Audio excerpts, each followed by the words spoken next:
The year is 1789. A shiver of fear ran through the courts of Europe. Something impossible was happening. Queens were vanishing. They disappeared from their palaces. They were gone from their gardens.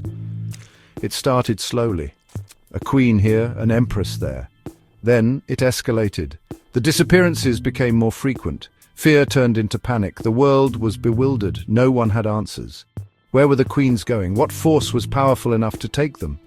The mystery deepened with every vanished crown. The empty thrones stood as silent witnesses. The world held its breath, waiting for an explanation that seemed impossible to find. The common folk whispered of curses and vengeful spirits.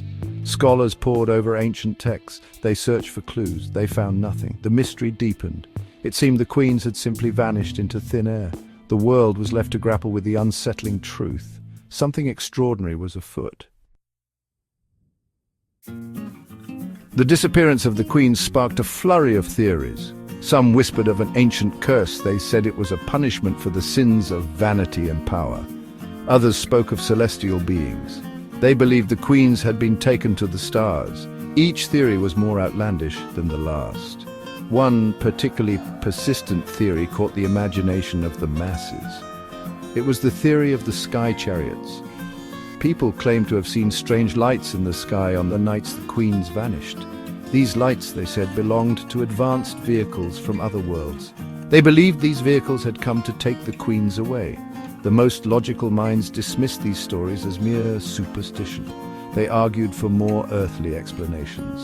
Perhaps the queens had been kidnapped. Perhaps they had been forced into hiding by their enemies.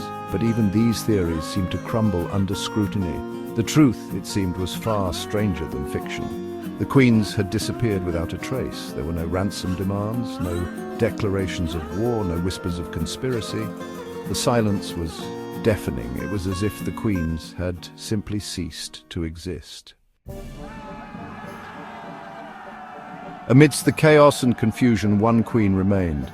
Queen Charlotte of Mecklenburg-Strelitz, Queen of Great Britain and Ireland, refused to yield to fear.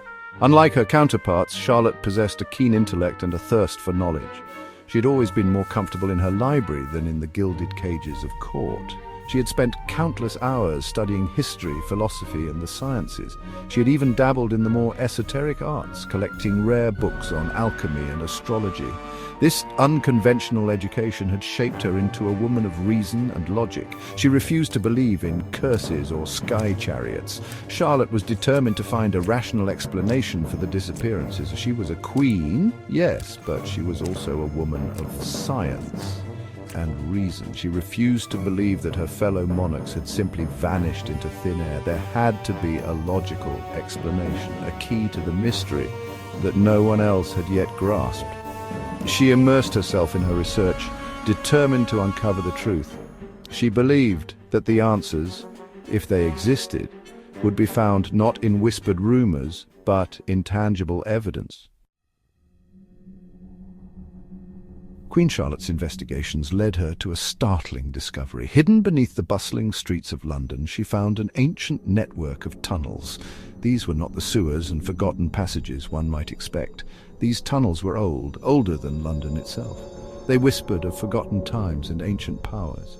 The air within was cool and still, carrying the faint scent of sandalwood and something else, something ancient and indefinable. The walls were adorned with intricate carvings that seemed to shift and change in the flickering candlelight. Driven by an insatiable curiosity, Charlotte ventured deeper into the tunnels. She was accompanied by a small group of trusted advisors. They were as baffled as she was, but they were loyal to their queen. They would follow her even into the heart of the earth. The tunnels led them further and further beneath the city. Finally, they emerged into a vast cavern. It was unlike anything Charlotte had ever seen. The cavern was bathed in an ethereal, otherworldly light. In the center stood a magnificent palace, carved from crystal and shimmering as if lit from within.